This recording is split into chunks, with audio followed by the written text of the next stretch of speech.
Hi everyone. Hopefully you'll be able to see me and hear me all okay. Good morning. So we'll kick off in just a few seconds time. I'm gonna just do the kind of intros while we wait for everybody else to come on the call. So if you're new to GoToWebinar, you've got your little control panel there. If you've got any issues hearing or seeing me, do let me know and I'll do my best to try and address it. So my name's Ben. I'm from a company called Rare Consulting. We're a research and product innovation company. Over the past 9 weeks, we've been monitoring what's been happening with different consumer markets and the UK public with how they're feeling in response to the COVID-19 pandemic.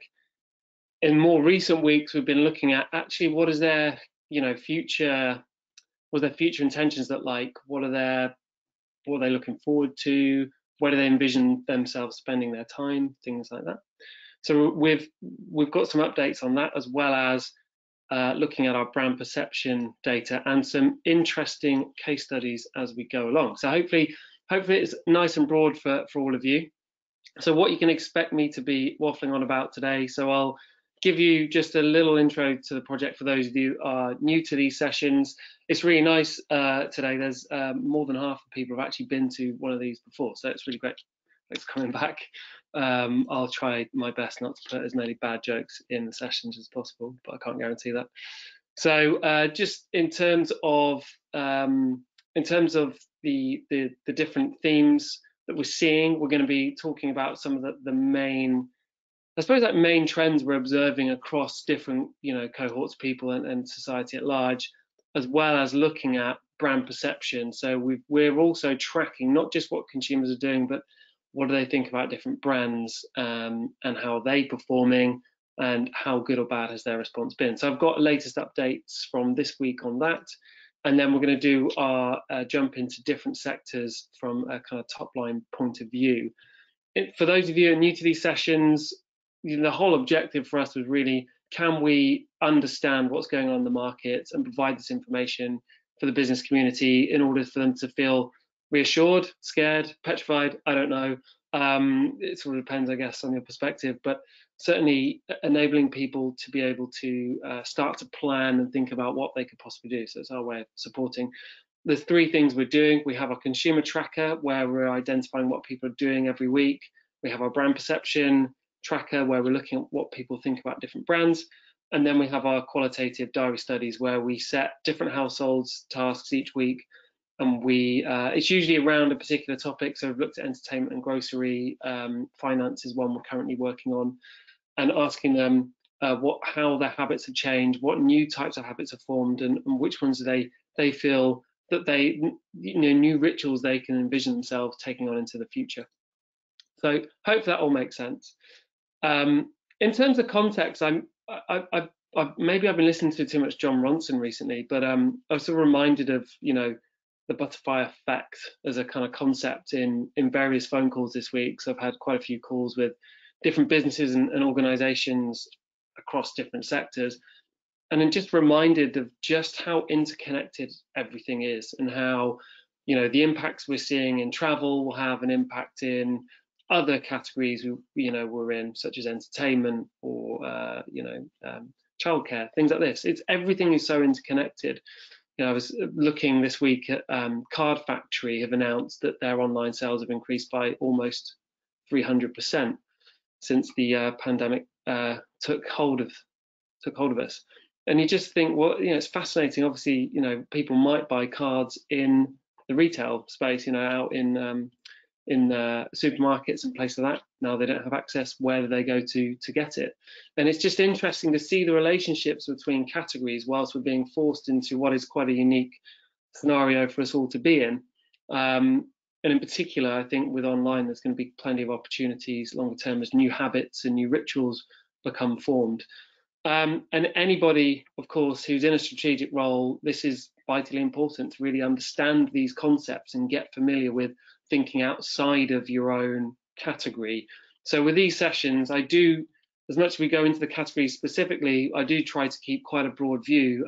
When you look at most people attending these sessions, they generally tend to be for more strategic roles. So I've listened to your feedback. Thanks for that. There's a feedback form at the end of this session, at least. So in terms of some key aspects that we're seeing this week, which will have a huge impact on how things play out in the coming months and years to come. So we've seen the furlough schemes obviously been extended to October. Now, what that means for different businesses is an interesting one. I think in some cases it's going to be prolonging, the sort of inevitable implications of the slump. So there's obviously for some cases it's a support network, and for others a support package, and for some it might actually be just buying them a little bit more time while they think about their plans and how they might be able to deal with the situation. I read recently that around 20% of retailers are expected to fold during this pandemic. I don't know how anyone can really forecast that, because we're still not really clear what's going to happen, but it gives you a scale of the problem that we're facing, which can be easy to forget day to day. I think also what's going to have quite a big impact in the immediate future is, the relatively confusing messages we got at the weekend from the government, not to be too political, but it's certainly led an element of confusion around what's the impact for consumers and how they're feeling. And we know from research, when people feel they're in a more uncertain environment, they're more likely to feel more anxious, more worried, and they're more likely to take chances and risks, which is quite an interesting paradox that you generally see psychologically speaking. So I think that's going to have an impact. But there's certainly signs, and we're finding in our businesses, there's signs that companies are really starting to think about how they can respond and putting in place plans to cope with the situation. So and it's fascinating. Last week there was loads of people get in touch about travel. This week for some reason it's a lot of people from finance. It just all just seems to come in waves, which is really quite interesting. But the questions that are being asked are noticeably different now than they were a month ago from different businesses, where people are starting to try to think, well, how are we going to cope with this longer term? Because this clearly isn't something that is just a flash in the pan moment. What are the bigger questions that we need to address? And hopefully some of the content from today and some of the case studies I'm going to be talking to you about will inspire you to potentially think a little differently. So hopefully you can all see and hear me all right. Do let me know if you've got any issues. I'm going to just open it up to a poll to kick us off before I jump into the research. So just on that notion of how prepared is your business, here's a poll for you to answer. Hopefully you should be able to see that. It should now be on your screen. And the question is, which of the following best describes your business? So we have no plan for when the lockdown restrictions are lifted. We are planning for when the lockdown restrictions are lifted, or we currently have developed plans and we are executing them. Be interested to see. I'm going to leave that open for 5 more seconds. Awesome stuff. All right, I'll close it and show you the results. You should be able to see that. Interesting. Yeah, so for those of you on the call, so the majority of you have got plans, or at least you are you're executing on those plans, which I think is good to see. When I've asked this question before, about a month ago on these sessions, it was quite a different picture actually. So it certainly seems to be the case that people are putting things into place, which is good. So in terms of the research itself, it's really quite interesting. As I mentioned, this week you should be able to see these slides. Give me a shout if you can't see the slides, by the way. It's really quite interesting when you look at what people are looking forward to doing next. For those of you on the session last week, I gave you a bit of an overview which showed what people are looking forward to, and it's really quite rich information. It's very interesting. We see a similar sort of pattern this week when we've asked people. This is an analysis of the open box responses, and it's interesting to see where people again are really looking forward to spending their time, looking forward to seeing their family, their friends, And I think what's kind of quite curious is this notion of travel has seen a slight increase. It's only 1%, but when you're using kind of more qualitative analysis, sometimes those little margins do make quite a bit of a difference, because it's top of mind. It's what people are thinking about. We will, of course, over time start to measure this more quantitatively using set options. But it just goes to show that for anyone, regardless of whatever category you work in, the mindset of people in the UK at the moment is it's all about family. It's all about taking care with each other. It's all about seeing our friends and our families, and it's not necessarily to do with, I want to get out on the high street and spend money at this particular point. As people's freedom becomes a little bit more easier to sort of realize, well, I think those patterns will change quite dramatically. I think it's quite heartening to see the types of language that people use when they describe what they're looking forward to, and it's really quite emotive stuff. It just sort of shows the sense of feeling that we have around the country at this particular point. And I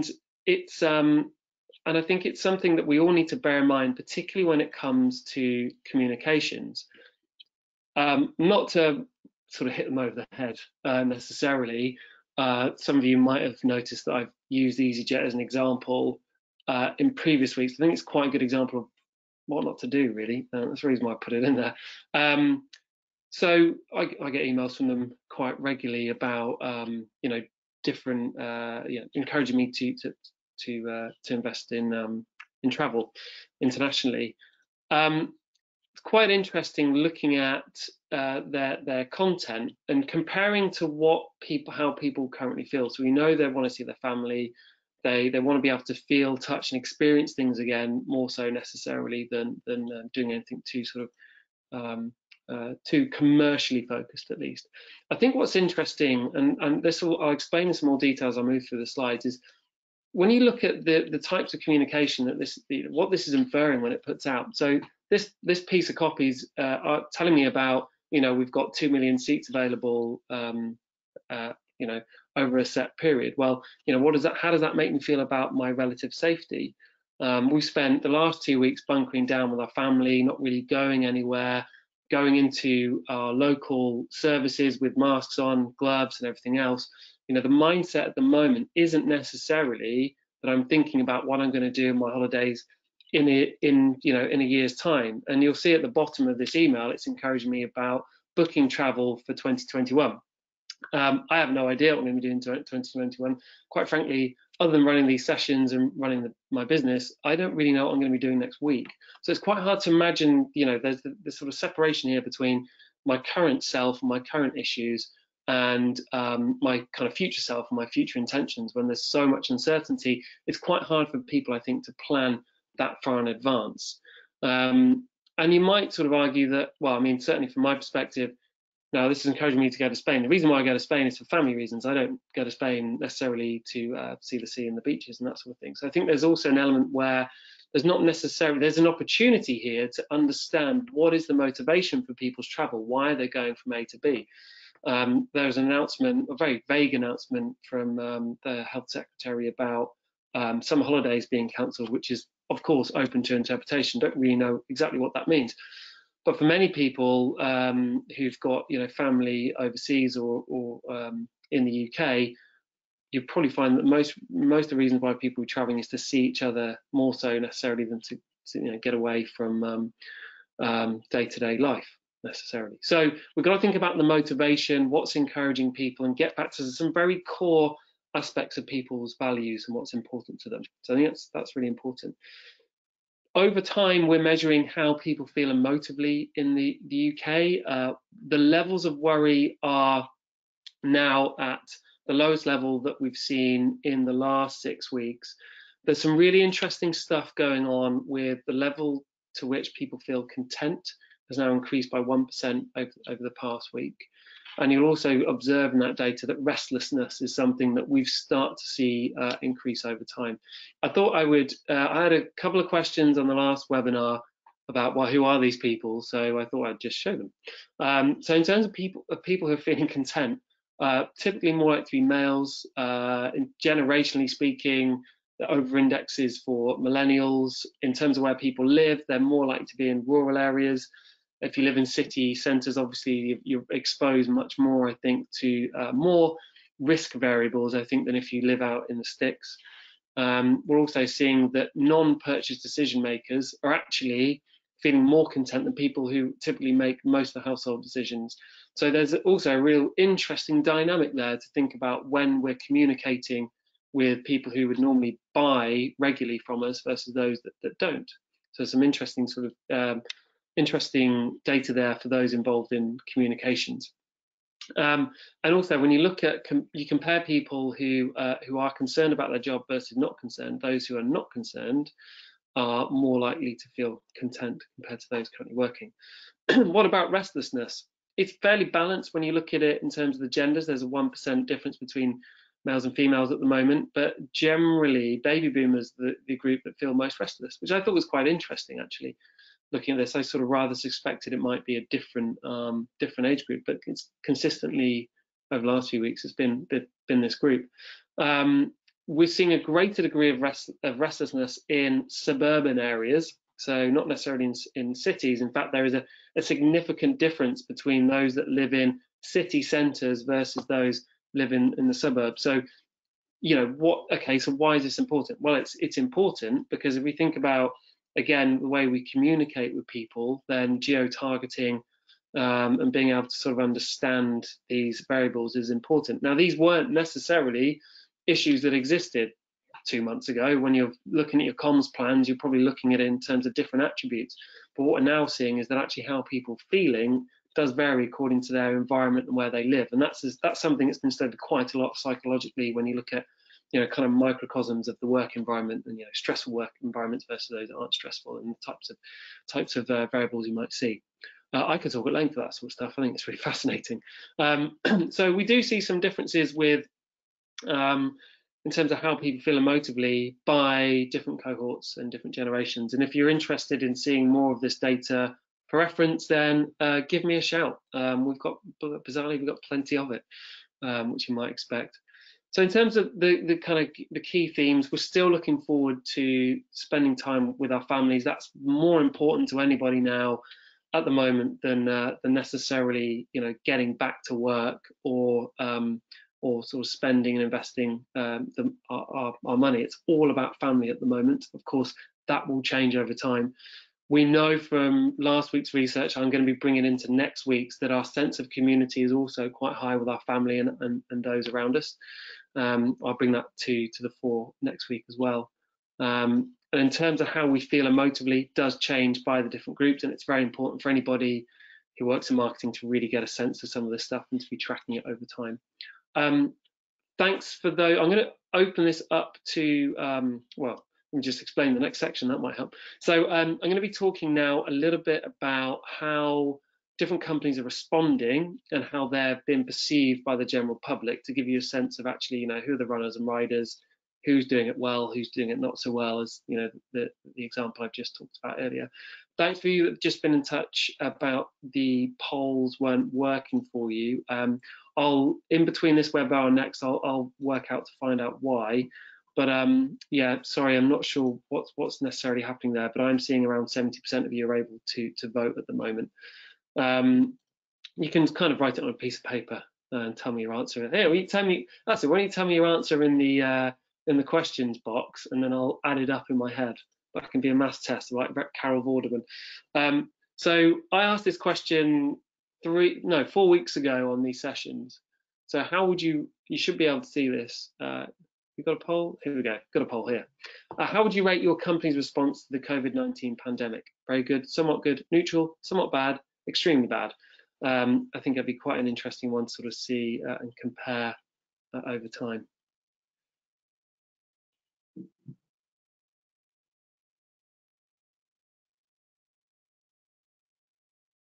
Oh, apparently someone's just been in touch.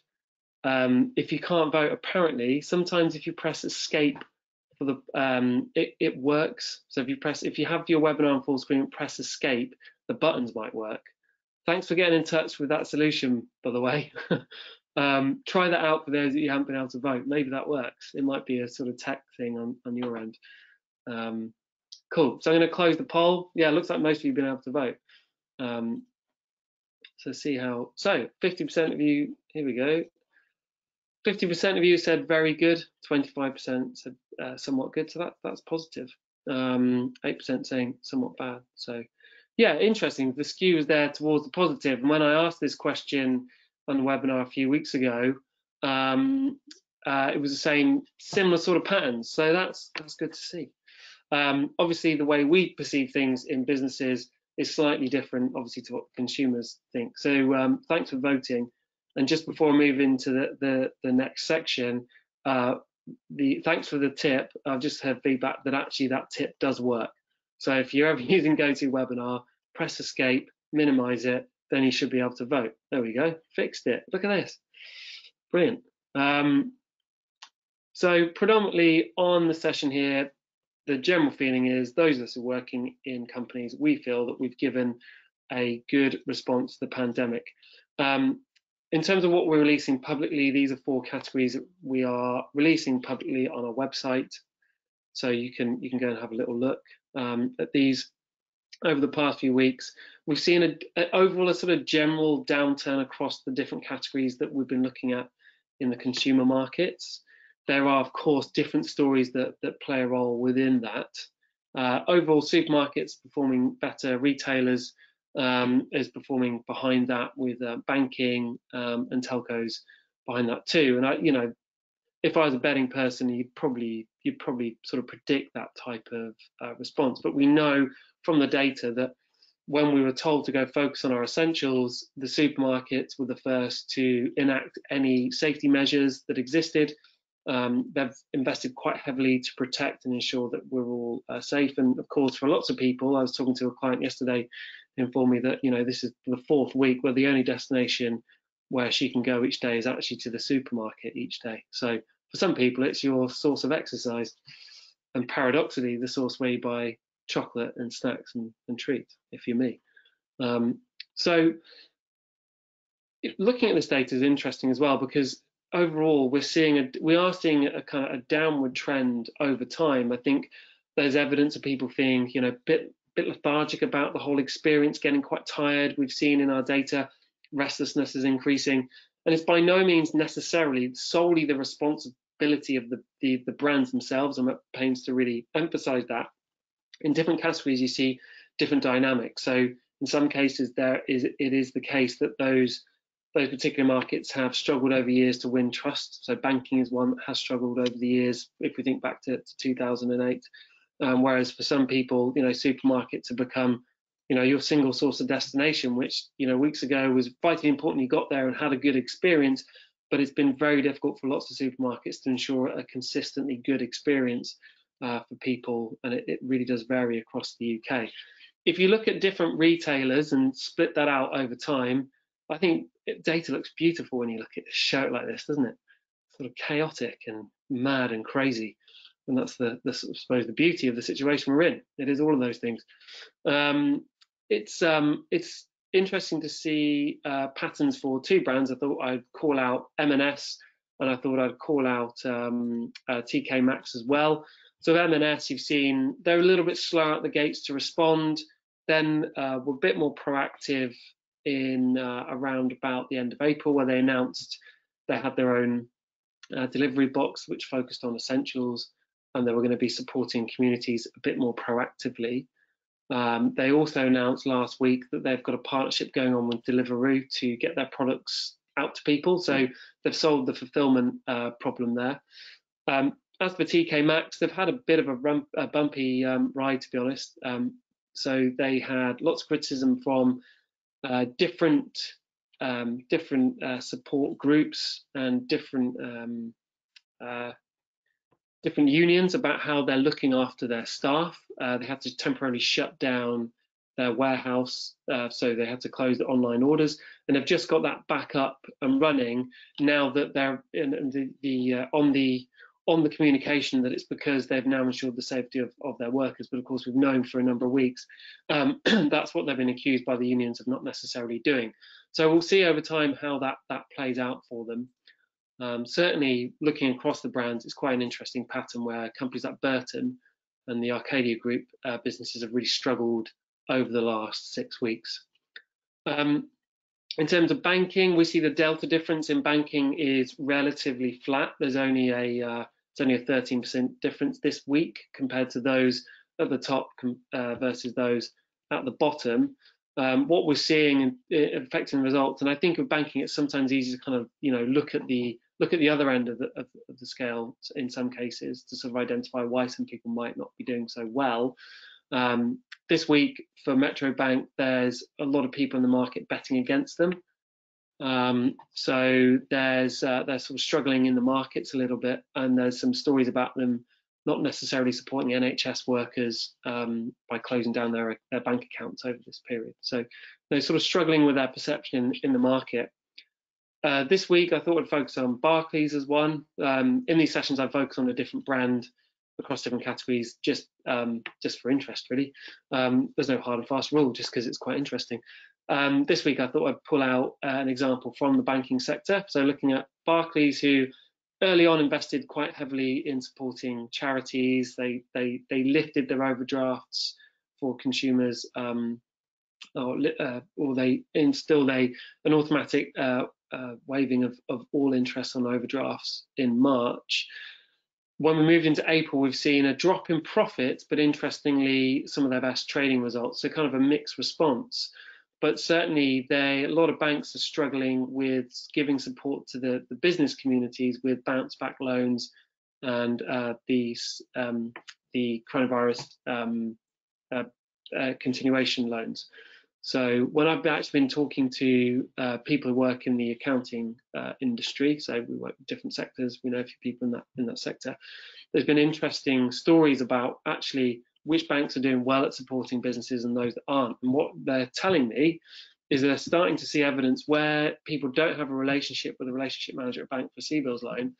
They're opting to go for the bounce back options because the interest rate is lower, but they're actually looking at the challenger banks and those banks that are easier to get access to that cash. So if you're in the banking sector supporting SMEs, there's no guarantees they're going to be going to you for that cash. This is a really good opportunity for companies like Monzo, Starling Bank and others to start eating your lunch, to be honest. The service sounds as if lots of banks haven't necessarily been able to keep up with the demand that's on them.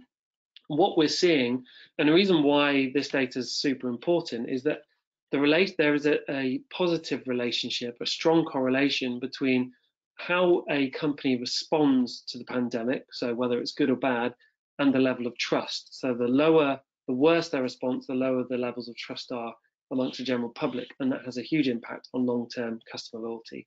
So these are really important metrics to switch on, keep tracking, keep identifying and seeing what impact your communication and your initiatives are having on people in the market, because we can see it each week. We can see it in the numbers. I thought it'd be interesting to show you some data just for a bit of difference for those of you who've been on these calls in the food on the go market, which I thought was quite interesting because Pret have been absolutely have been well received in the press for being quite proactive at supporting NHS workers in their communications. But it's an interesting one because I think the reason why they're not necessarily performing as well, and this is just a hypothesis I have, compared to McDonald's, is probably due to reach. So they're often more likely to be in city centres. They don't necessarily have distribution out of town central business districts, which you might see as well. And McDonald's have invested quite a lot to communicate to us that they're trying. And as a business, McDonald's, a client I used to work with years ago, they really are quite mindful of how they're perceived. So I'm not really surprised that they've done well, because their crisis management has certainly seen the benefit of their experience as opposed to the 80s and 90s and so on. So that's an interesting market.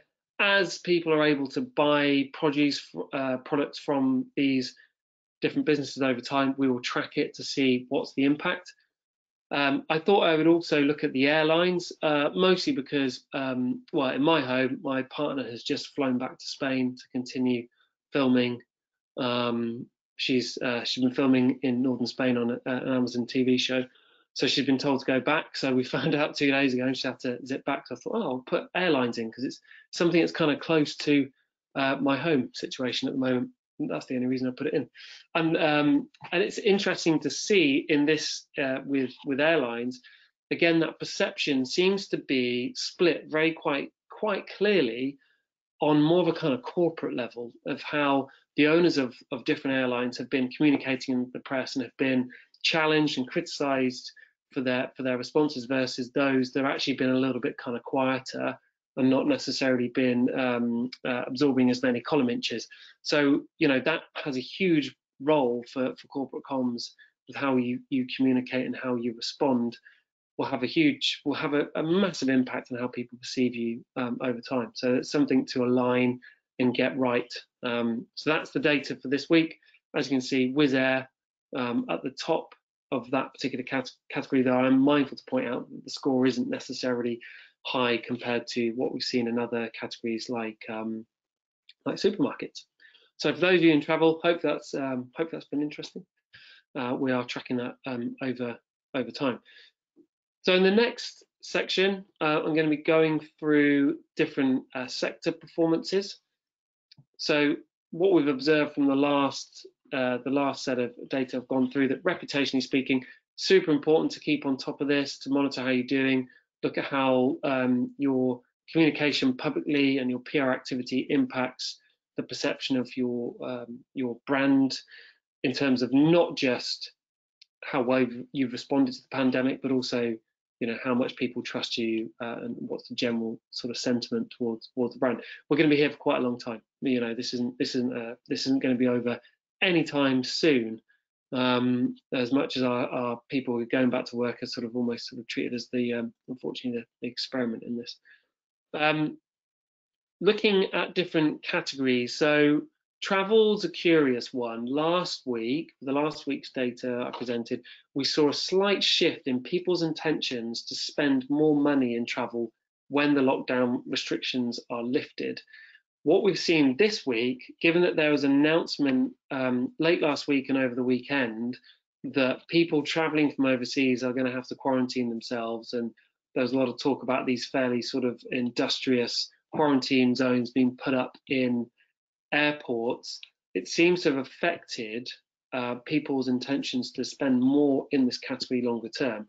So I think the government announcements have certainly had an impact in people's intentions to spend in the category. And I'm very mindful to point out that doesn't necessarily mean say they're not going to be traveling, but for those in the travel sector, I suppose the conversations are going to be around the types of travel we're going to see, the reasons for travel. As I mentioned earlier with the EasyJet example, some people might not necessarily be going to get away from things, they might be going to reconnect with people they haven't been able to see.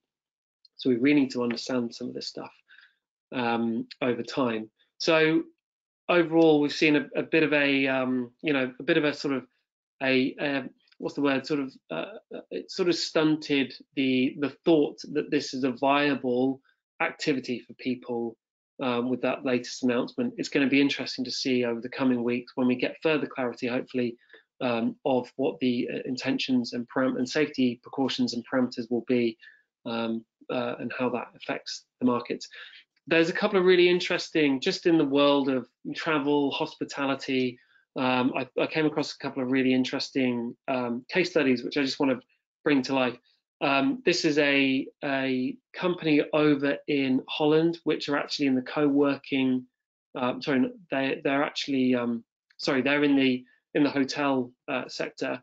What they've offered, they kind of do sort of similar to what WeWork did with their We Live proposition, where you can can kind of rent apartments, and you can use that as a space to kind of live and potentially work.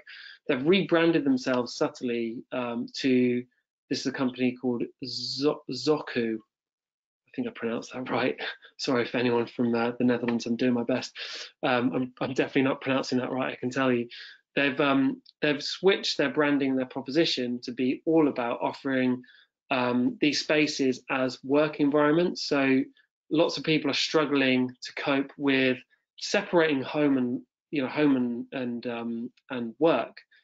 When I was speaking to people even in my team where they live in one bedroom flats, 2 bedroom flats in London, we're having to now explore how we can give people a break away from work. And one thing we're looking at doing over time is actually, if the office environment isn't going to be safe, maybe we can look at giving people local office spaces near to where they live to get that separation. So lots of people are banging on the drum about home working and home working revolution. 2 weeks in, how's that working out for you? It's quite difficult, isn't it? So I think it's quite a smart move by these guys. Historically they've been associated with simply just travel and leisure. Now they're moving themselves to communicating more about, actually, this is a space for you to work and get away from. The balance of those two things, very smart. So it doesn't cost a lot to do that. Bit of rebranding, bit of imagination. I think that's great. One thing, another case study I saw this week, and this is more relevant to those of you that work in bars and restaurants, and again, it is related to the tourism sector. I thought this was absolutely hilarious when I saw this this morning. There's a restaurant over in the States that is getting around this problem of social distancing in restaurants and the lack of vibe that we'll see by putting mannequins at different tables to try and give the illusion that the restaurant is full. I mean, it's imaginative. I'll give them that. I'd be quite curious to see how that plays out. But as an innovation and a way of thinking things through, this is people using their imagination to solve a potential problem with that restaurant experience. It's quite interesting. Let's see, that could ultimately be longer term, could be start of something, the nexus of quite an interesting idea. Those of you that know Secret Cinema, I've been to their events, they've been quite proactive at curating Secret Cinema nights at home. So some real kind of interesting innovations that are coming out in that category. With entertainment, broadly speaking, the kind of top line news for this week is that traditional media is doing well. So 50% of baby boomers been listening to the radio each week. Reading is performing well. People are picking up books and getting away from devices, and that's particularly the case in rural areas at the moment, probably due to the demographic difference you will see in those different areas. Younger generations are engaging heavily with gaming online, and in fact, half of all millennials picked up a device to play a game this week, which is really quite high. Half of people at least once a week, aged between I can't remember the millennials now. They've sort of shifted, haven't they? There's all these different definitions, but people in their early 30s are reaching to play video games on a weekly basis. Really quite high. It's a big opportunity for brands as well, both in the traditional forms of media and in the gaming sector, which we know is just a huge growth opportunity.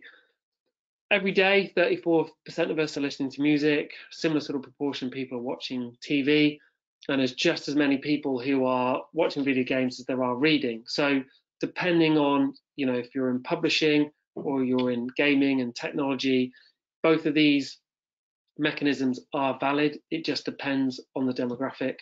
And these are, interestingly enough, potential new habits will continue through the lockdown period. So it's curious. And I think what's quite curious, if you look at the other end of the spectrum, is that podcasting is an activity that over the last 8 weeks of us measuring it has fallen from 17% to 6%, which would indicate that podcasting, we know, is something that is what people will do on their commute, but it's not a medium that's doing particularly well when people are stuck at home. They're actually spending quite a bit of time listening to radio, and it's probably because there's a thirst for information, as each day, almost in real time. So interesting patterns in the media space. For those of you in publishing, I think it's really worth getting into the detail of that to understand, well, where are the trends going to take us in the foreseeable future.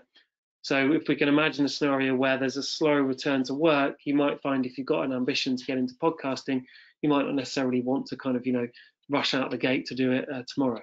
That's the kind of implication.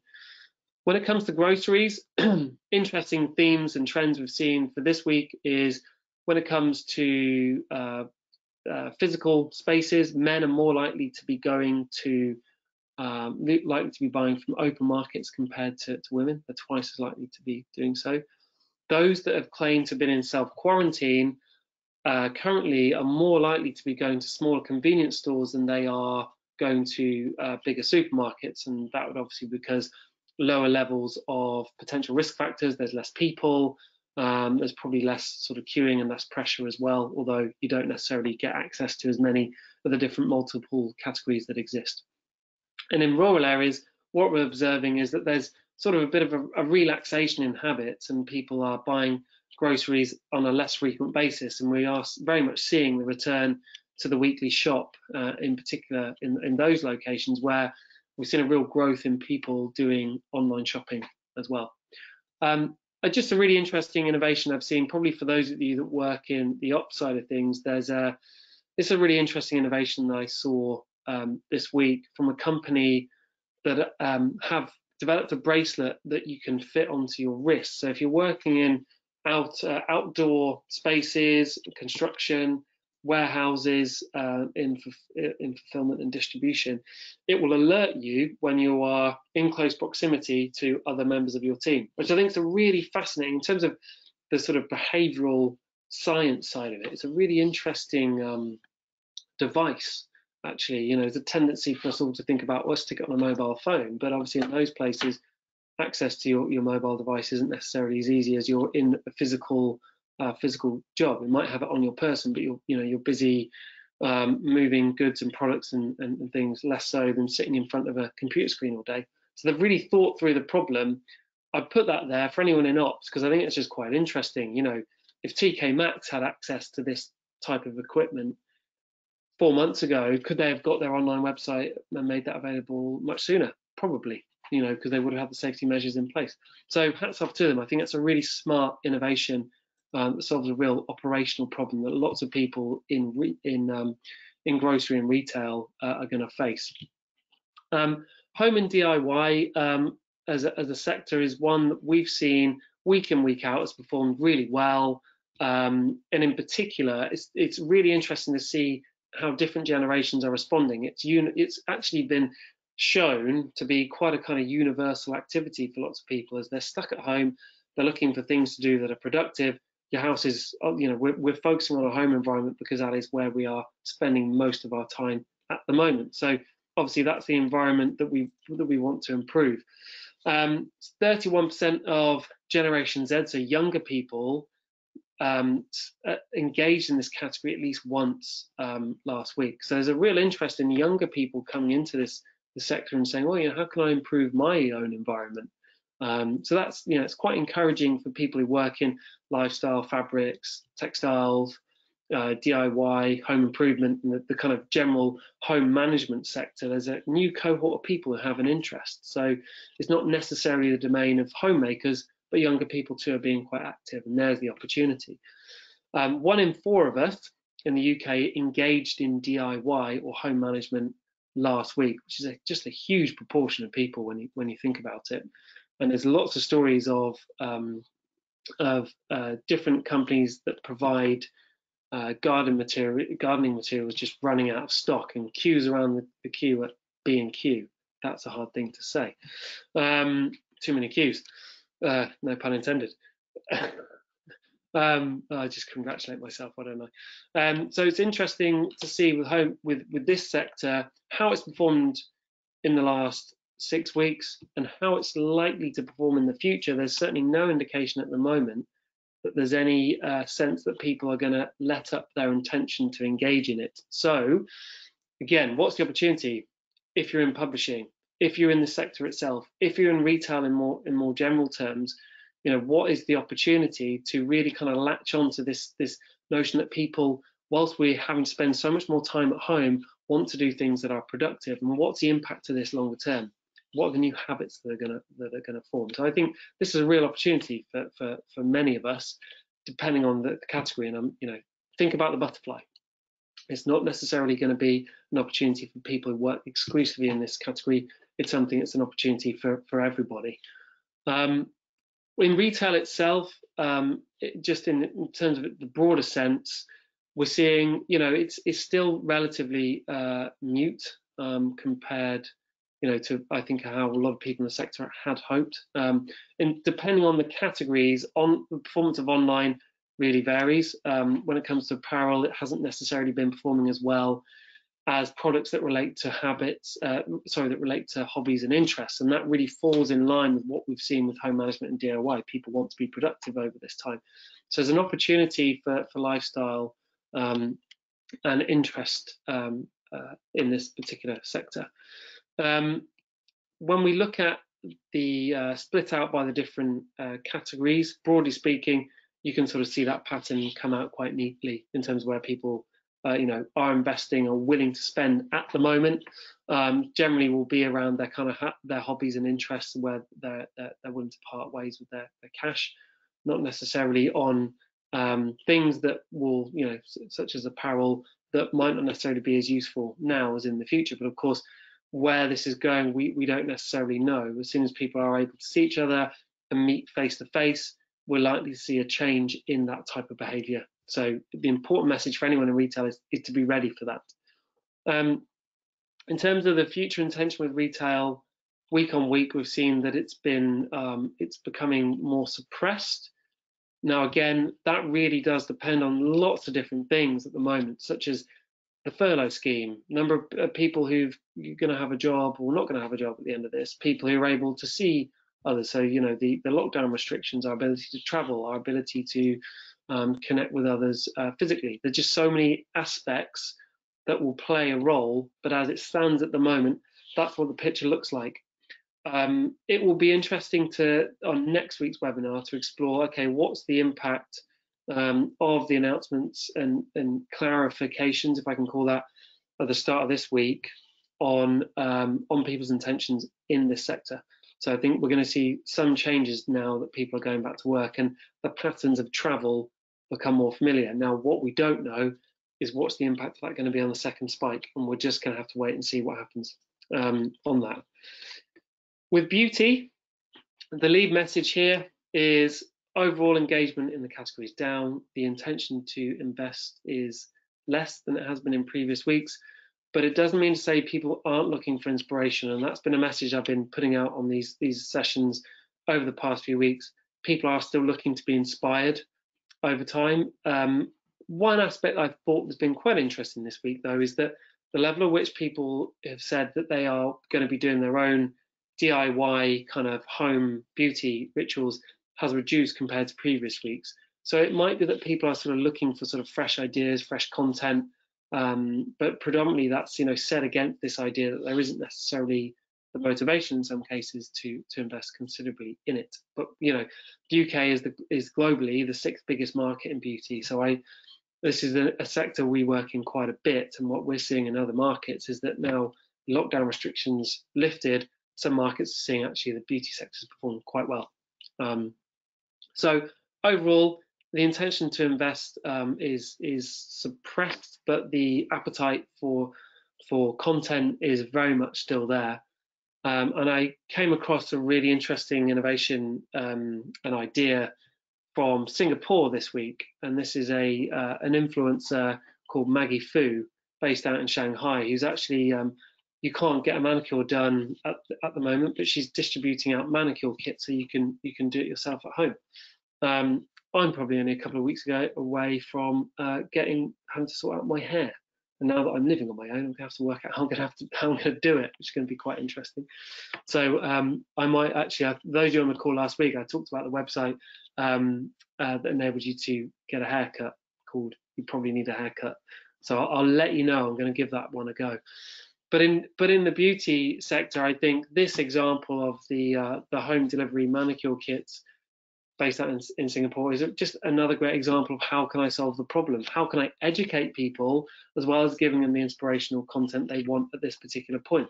Just a bit of imagination, and you've got yourself a whole new product and distribution opportunity in a sector that is very much focused on a physical space. I think that's a really smart idea.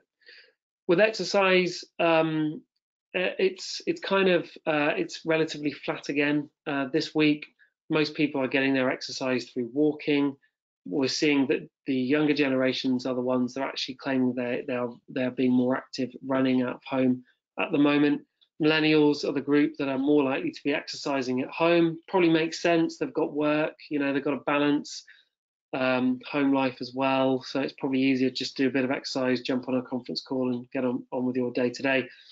And overall, women are much more active than men at keeping themselves fit and healthy, which, is, broadly speaking, not really a sort of surprising pattern.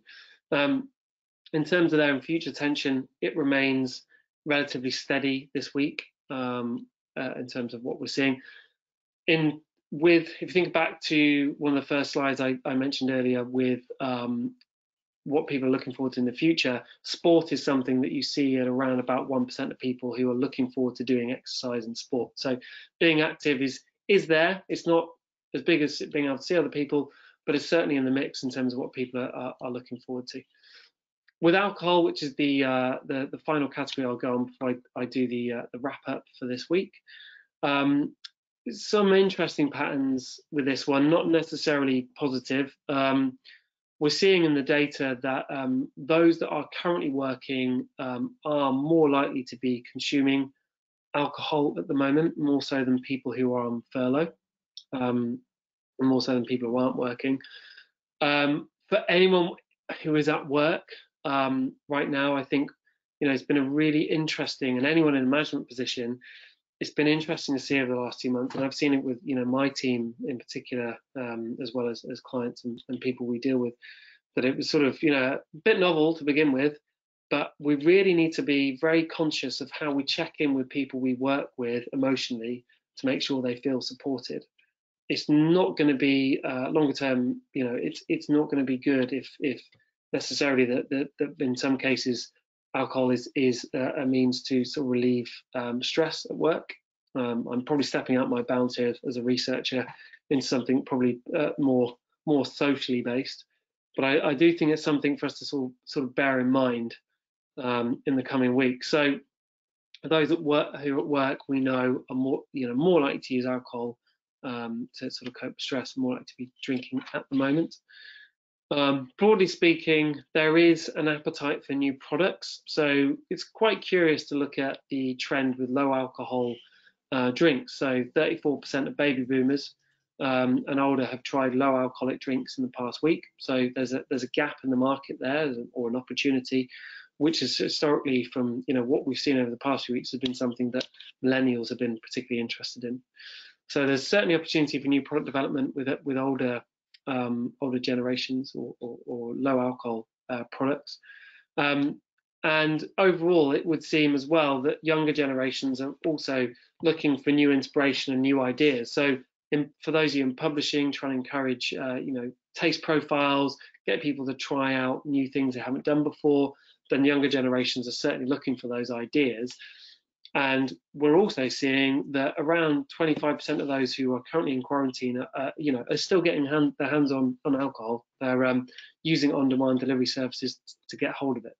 So certainly, we're not running away from it. There's a hypothesis we looked at 8 weeks ago is what the impact's going to be on people's consumption habits, but it seems to be ever present. And I thought this is a really awesome thing coming out of Japan from a company called my partner translates. She speaks Japanese. Apparently, I pronounce this Kyochi brewery over in Japan. We've got a problem in the hospitality industry and in pubs, clubs, and many breweries that we've potentially got some stock left over. In fact, it's estimated there are 50 million pints going stale.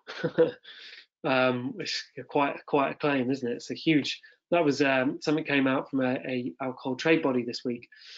This brewery in Japan is actually taking stock that's gone stale and can't be used and turning it into gin. So there's a big opportunity, a gap in the market there for anyone in that sector to reuse stock that was going to waste. And the whole idea is that these guys are taking the pubs and clubs beer and they're turning it into gin and they're sending it back and not charging them for it. So I think as a provider in that market, that's a really great little service they've given to their clients. A great way of solving a genuine problem that exists. So thumbs up to them. I think that's a really great story. So what's coming next? I'm conscious that this week we've covered quite a lot, so I'm going to kind of wrap up in the next few moments. The next session will be 3 p.m. next Thursday, so pop it in your diary.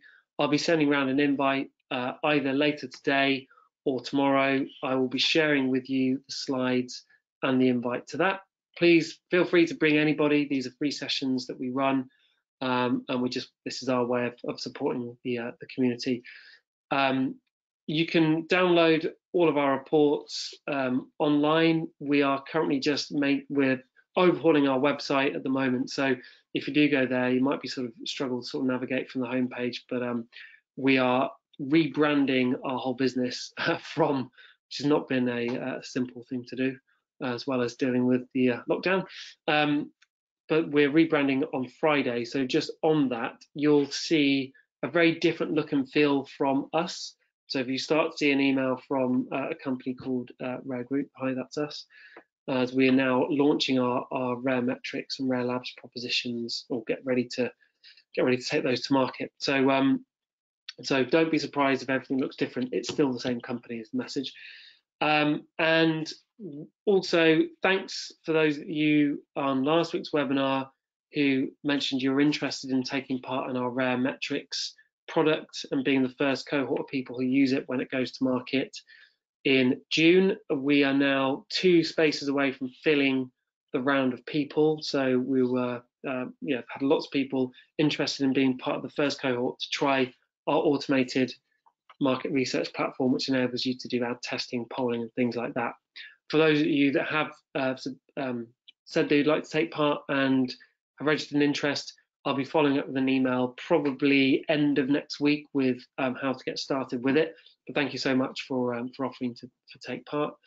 And I'm going to very quickly just deal with any questions. I've had a bunch come through on this over time. So will the deck be made available after the presentation? Yes, absolutely. You can download, and if you can tolerate my waffle, we're going to start uploading these onto YouTube. We've managed to get the first few sessions up, so I'm also going to be putting them on YouTube as well. And just got you for another moment. So it's interesting here about travel. So are we seeing any difference with international and national travel? Speaking to people in the sector at the moment, what we are seeing is that there's certainly a lot of interest for people to book national travel in the UK for the foreseeable future. So we have seen that coming through with different clients that we work with have fed that back. There's certainly some movement. I guess the question is going to be the sort of bigger travel that to international travel and more kind of summer holidays and the bigger single trips across the year. So that's going to be an interesting one. We're going to monitor next week. We're going to be doing quite a bit on travel next week in combination with everything else. Can you tell us more about the correlation between the COVID-19 response and trust? Yes, very briefly. I know I've only got 1 minute to address this, so I'll make this my last question for today. And then any other questions I'll deal with via email as per usual at the end of the session. So why this is important is that from the research we've done at Rare over the years in loyalty, is that trust is ultimately the fundamental cornerstone of what makes someone loyal to something, regardless of the category. So it's when you ask people what loyalty means to them, they will often use that word or some associated word to describe their feelings towards something. The reason why trust is really important in this case is that, and we will see over time, is that the level to which the different businesses respond, so good or bad, has a direct correlation with this notion of trust. And we know from our research that those brands that have a better level of trust with their customers have longer term relationships. And that's the issue.